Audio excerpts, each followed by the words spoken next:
You'll be fine going to the hospital alone, right? I swear I'll send you straight to hell. My name is Lisa, and I'm currently 9 months pregnant.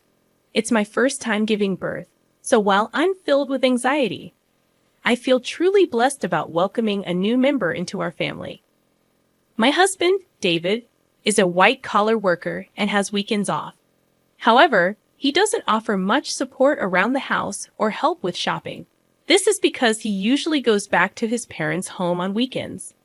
David has a deep bond with his in-laws, and since their home is nearby, he spends almost every weekend there without any specific reason.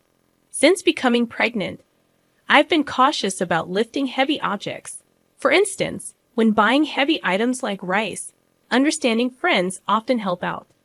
My daily routine starts by waking up early, preparing breakfast for David, and seeing him off to work.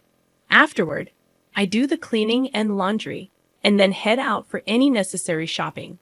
Once I return home, I start prepping for dinner. Only after finishing these tasks can I finally have some relaxation time. Since taking maternity leave, I've taken up a new hobby, blogging. Every day, I write a diary accompanied by photos I take, such as meals, the blue sky, flowers blooming in the garden, and more. Many friends and acquaintances leave comments, and these moments of journaling have become small daily joys for me. One evening, as I was preparing dinner, my husband returned home as usual. He carelessly placed his bag and jacket on the sofa, and I tidied them up, hanging them on a coat hanger. "Welcome back. I made hamburgers for dinner. I'm going to take a bath," I said. Responding curtly, he headed straight for the bathroom. 3 years have passed since we got married, and there has been little kindness or consideration from him. I occasionally wonder if this is truly what a marital relationship should be like. But I've resigned myself to it. When David returned in his pajamas, I handed him a drink. "Where's the beer?" he asked, glancing at the bar. I hinted, "Sorry, I forgot to buy it today. I'll get some tomorrow." Seriously. Go to the convenience store now. His demeanor changed immediately, and he spoke with evident anger. I was irritated. Why was he asking his pregnant wife to do this? If you want it so badly, why don't you go get it yourself? It's hard for me to move around with this big belly. At that moment, he became even angrier and started shouting. "You're the one who forgot to buy it. It's your job to fix that mistake. Just because you're pregnant doesn't mean you get special treatment." My mother always said it's important to keep moving for the sake of health. Knowing that he doesn't calm down easily when he's angry, I reluctantly decided to go to the convenience store. Once I arrived, I bumped into Sarah, a neighbor. "Oh, Sarah, good evening." "Good evening, Lisa. Did you forget to buy something too?" "I ran out of sauce, so I came here." Sarah's cheerful voice slightly lifted my spirits. "My husband really wanted beer, and he told me to buy it. Why didn't he just go himself?" "That's what I said, but it didn't get through to him." "It sounds like you're having a tough time, Lisa." After walking together for a bit, Sarah and I parted ways at a crossroad. When I returned home, David was lounging on the sofa, watching TV, having not even cleaned up after dinner. "Why did it take you so long? What were you dawdling around for? Give me the beer." David's disgruntled voice and his insensitive remarks made my heart ache. However, I handed him the beer without a word and began cleaning up after the meal. How could he say such things to me, especially when I'm pregnant? I felt the urge to retort, but I didn't want another shouting match, so I remained silent. Afterward, I had my dinner, took a relaxing bath, and headed to the bedroom. The next morning, David acted as if nothing had happened. It seems he's the type to forget everything after a good night's sleep. However, I couldn't forget his words from the previous night, and I consciously ignored him. "Why are you making that face so early in the morning? Don't take it out on me. I'm heading to work now, so be a bit considerate. You know the importance of appreciation, right?" Due to what he said, I was filled with the urge to retort, "That applies to you, doesn't it?" But out of shock and disbelief, all I could do was sigh deeply and see him off. "Be careful, right? I won't eat dinner tonight. See you." Without any explanation, David left in a hurry. After seeing him off, I took care of household chores and went shopping as usual. However, since David mentioned he wouldn't be having dinner, I decided to prepare something simple just for myself. Then, as I was about to start my meal alone in the evening, I heard David's unexpected return and rushed to the entrance. "I'm back. Thanks for your hard work, but you said you didn't need dinner today, right?" "Yeah, but my drinking party got canceled. I'm hungry. You have something to eat, right?" "Well, I only prepared a meal for myself today." Upon hearing this, David's face contorted with anger. "Didn't you even consider the possibility I might come back? This is unbelievable." Saying that, he moved to the dining table, and upon seeing the dinner I prepared, his mood worsened. "What do you call this a meal?" I seriously question if you're properly doing your duties as a housewife. Don't waste the money I'm working for. I quickly prepared something for myself. Please don't get mad like this. Maybe you should learn proper cooking from my mom. Honestly, I've always found your cooking lacking. Again, he always compares me to his mother. Doesn't he realize how hurtful these comparisons can be? I can't eat this. Go buy something. Hearing this, my heart sank further. What does he think of me? It's already night, and I've taken a bath.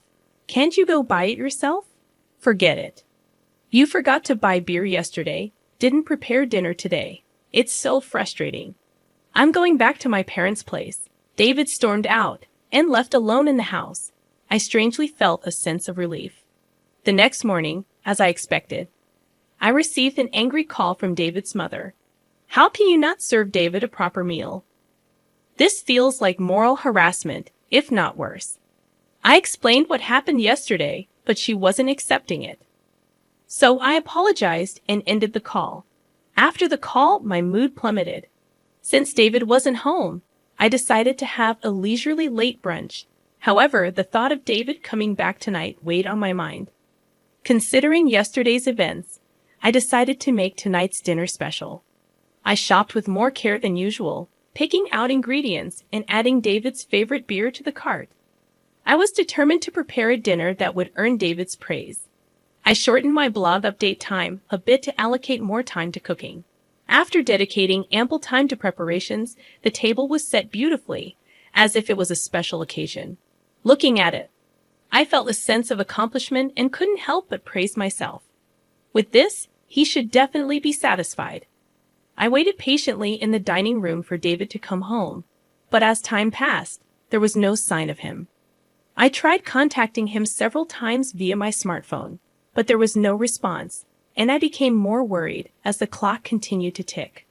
1 hour, then 2 hours passed, and I began to get anxious. Did he possibly go to his parents' house? Thinking this, I called David's parents to check, but they said he hadn't come there either. I tried calling David multiple times, but still, there was no response. As midnight approached, just when I was considering contacting the police, a staggering David returned home. He seemed clearly drunk. "I'm home, hiccup."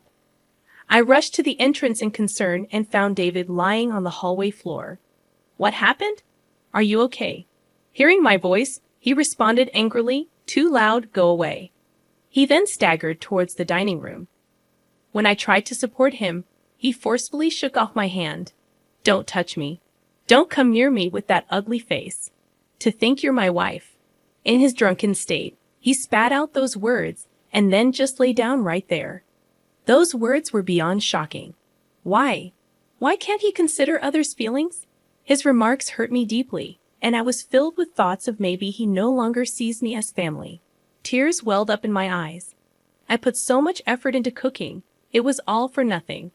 With that thought, I had my dinner alone and enveloped in loneliness. The next morning, David woke up as if nothing had happened. "My head hurts. I guess I drank too much." "But why did you leave me in the hallway?" "You chose to lie down there, David. It's not my fault." "Aren't you my wife? At least take care of me when I'm drunk."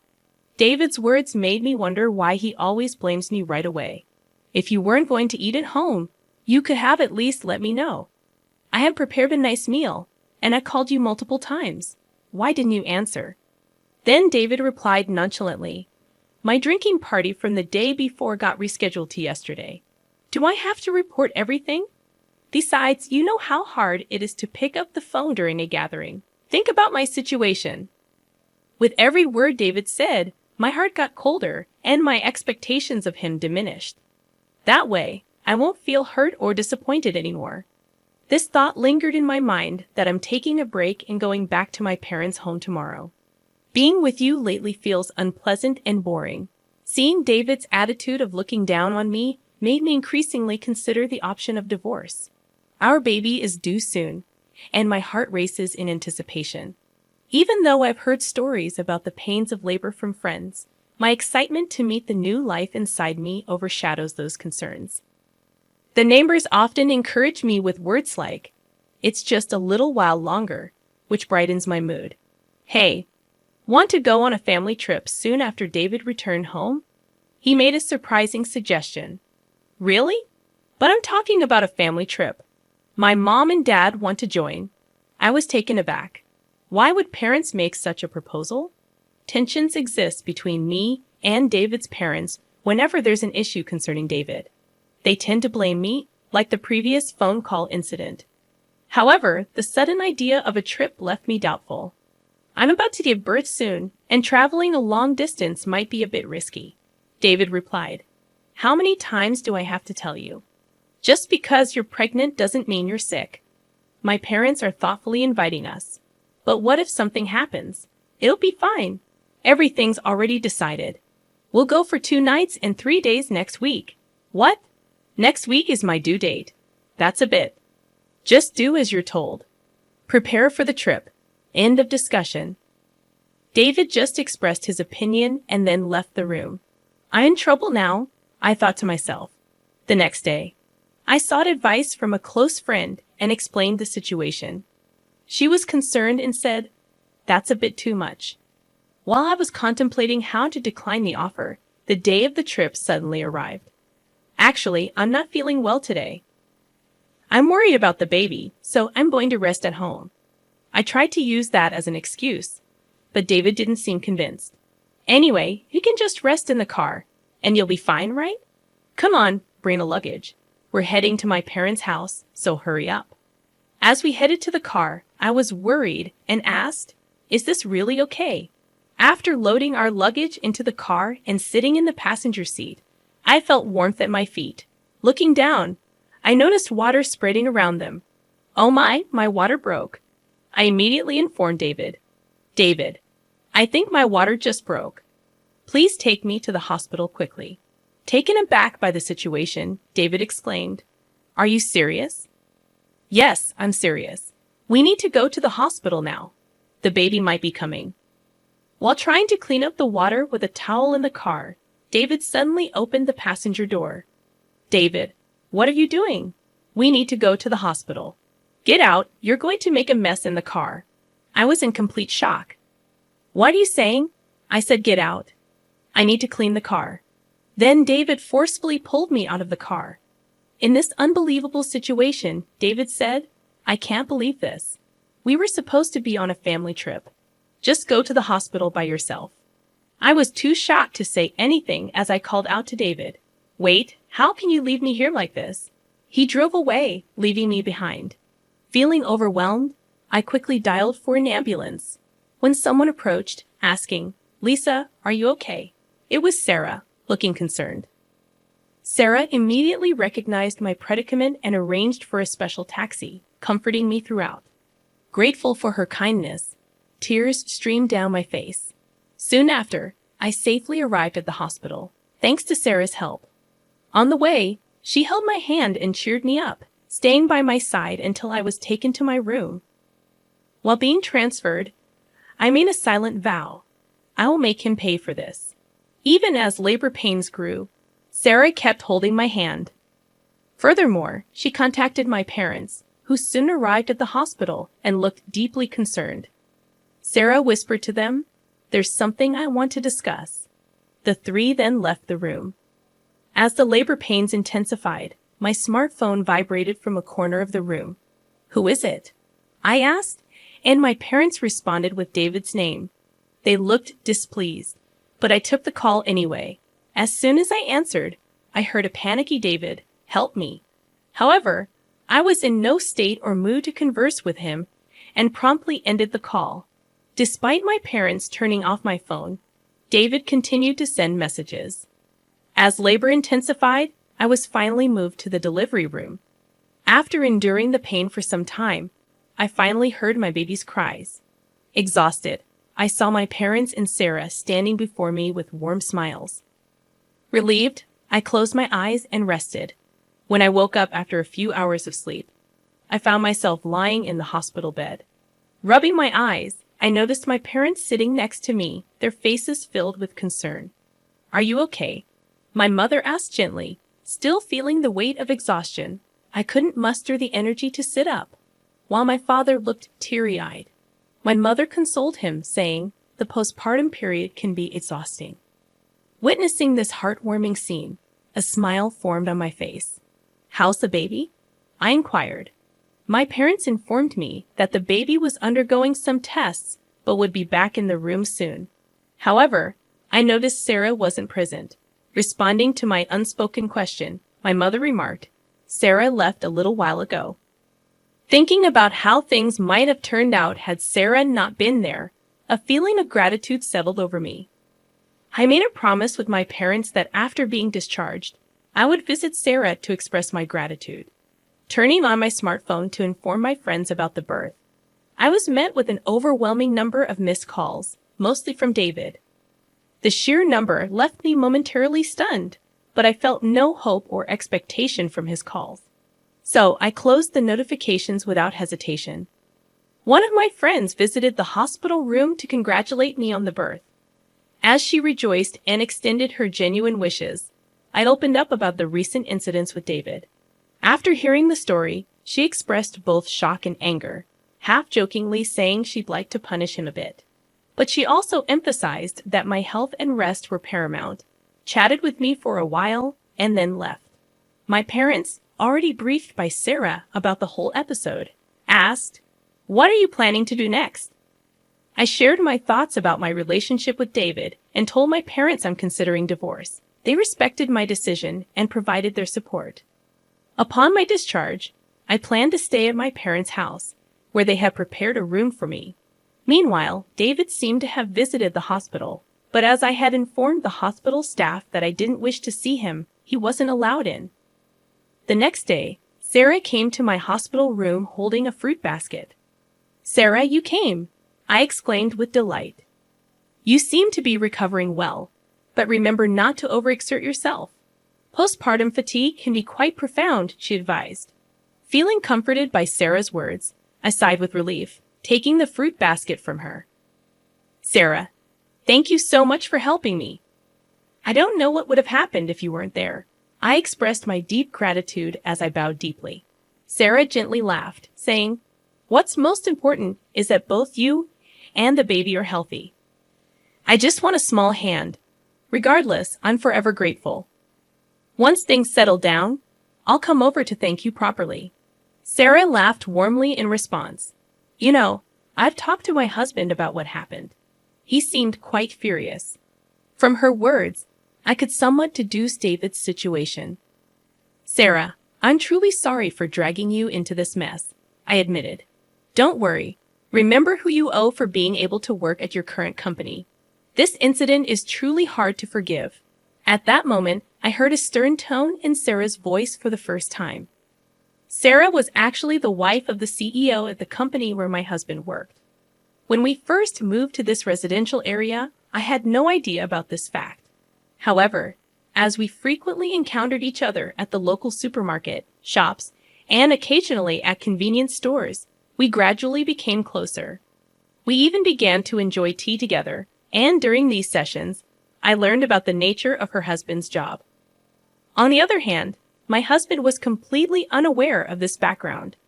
This was because he didn't even accompany me for our initial neighborhood greetings and didn't prefer interacting with our neighbors. Sarah had previously told me gently, "I don't want to cause any trouble, so don't tell your husband," and I had respected that request. Knowing that I was pregnant and still being forced to endure my husband's unreasonable behavior, Sarah had several times suggested, "Should I talk to my husband about this?" However, I had always declined, not wanting to trouble her.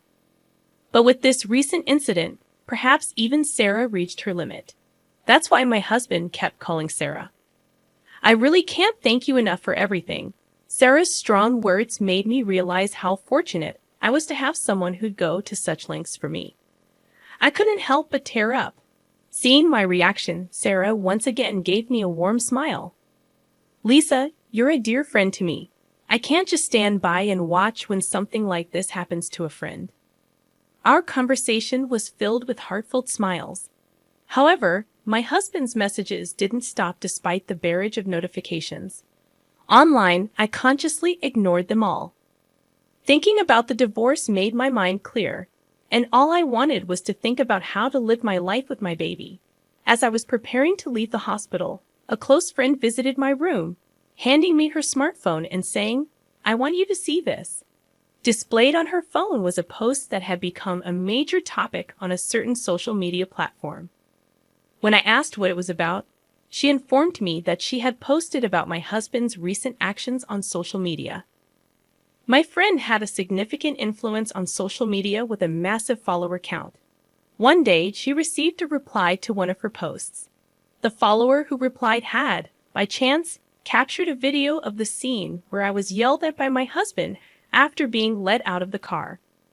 The follower, wanting to protect my privacy, blurred my face in the video, and, with my friend's permission, shared it online. The video spread like wildfire, and as a result, personal details about my husband and even his company were identified. Currently, my husband seems to be under a barrage of criticism online. What? I had no idea it had escalated to this level. My friend, smiling gently, remarked.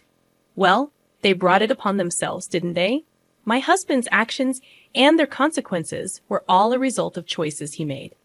Furthermore, when one of my husband's friends confronted him about the incident, he reportedly excused himself, saying, "I had a prior travel commitment with my parents that day, so I had no choice."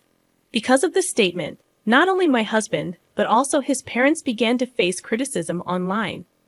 The story spread even in the vicinity of my in-laws' home, and there seemed to be various topics related to my husband's parents circulating on social media. Suddenly, my phone started ringing. When I checked the screen, it was a call from my mother-in-law. That's for my mother-in-law. My friend, eyeing the screen of my phone with interest, suggested, "Why don't you pick up and give her a piece of your mind?" However, I was so fed up that I felt no words to do so and decided to ignore it. Before I knew it, the missed calls log was filled with names of my husband, father-in-law, and mother-in-law.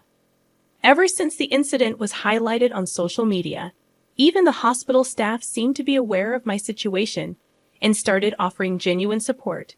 Whether my husband or in-laws came to the hospital or called multiple times, the hospital staff didn't allow any contact with me.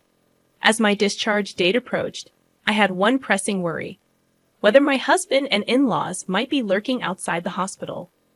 My parents reassured me, saying, "You have nothing to worry about." But the thought of my precious baby being in danger left me anxious.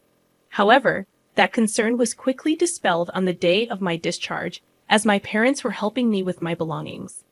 I heard my husband's voice shouting, "Lisa," followed by the loud voices of my in-laws. Suddenly, men in black suits surrounded me, forming a protective barrier.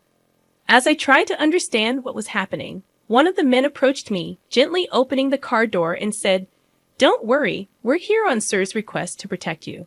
It seemed my parents were already aware of this, as my mom said, smiling, "Didn't I tell you there's nothing to worry about?"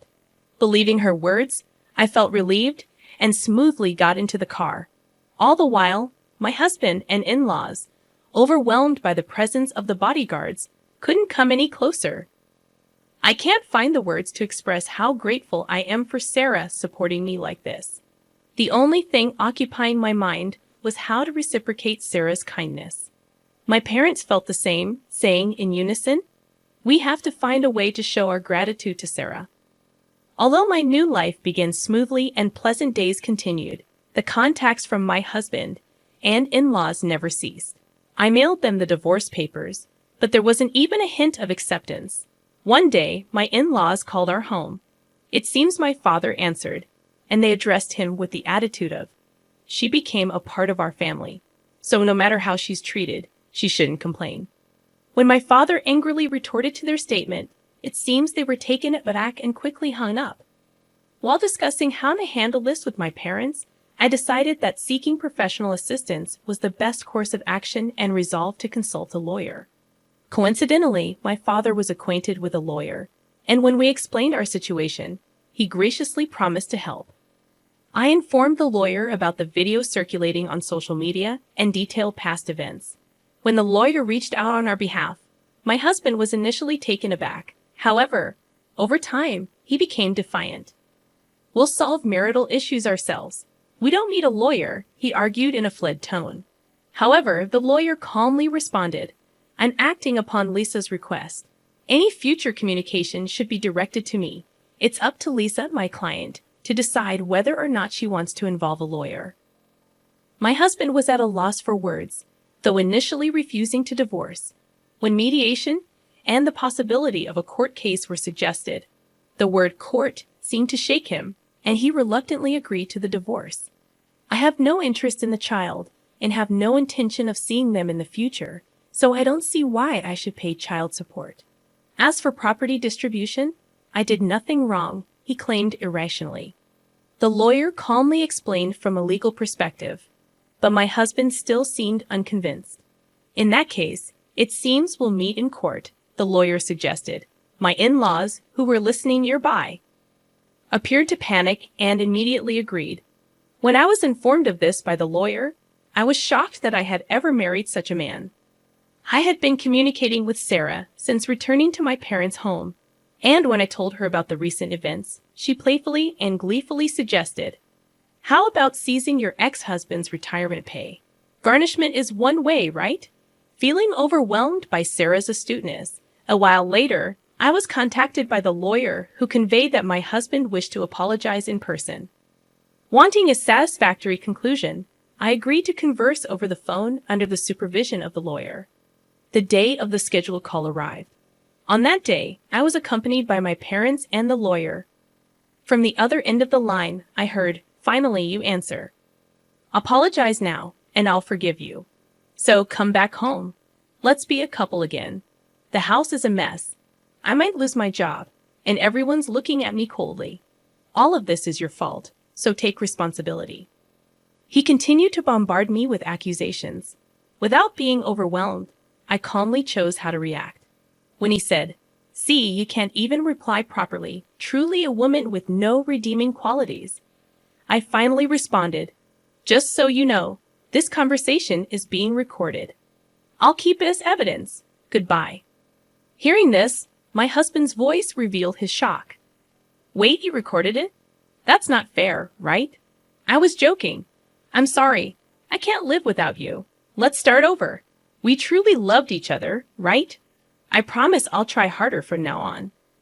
After hearing those words, I immediately hung up the phone. With the recorded data in hand, I handed it to the lawyer and asked, "Can you utilize this audio as evidence?" Shaking his head in disbelief, the lawyer remarked, "He truly is an incorrigible man." My parents, feeling the same as me, had firmly decided to sever ties with him. Seeing his behavior filled them more with astonishment and disappointment than anger. At some point, I realized I was slightly enjoying this drama, clinging to the little devilish side of me that emerged. The divorce procedures with my husband concluded smoothly. Both the property distribution and child support agreements went forward without a hitch, and the turmoil began to subside. Due to the information Sarah shared with her husband, the president of my ex-husband's company, he was promptly disciplined. The president, known for his family-oriented values, believed that an employee who couldn't protect his family couldn't be trusted by the company. David lost his job, couldn't make housing loan payments, and returned to his parents' home.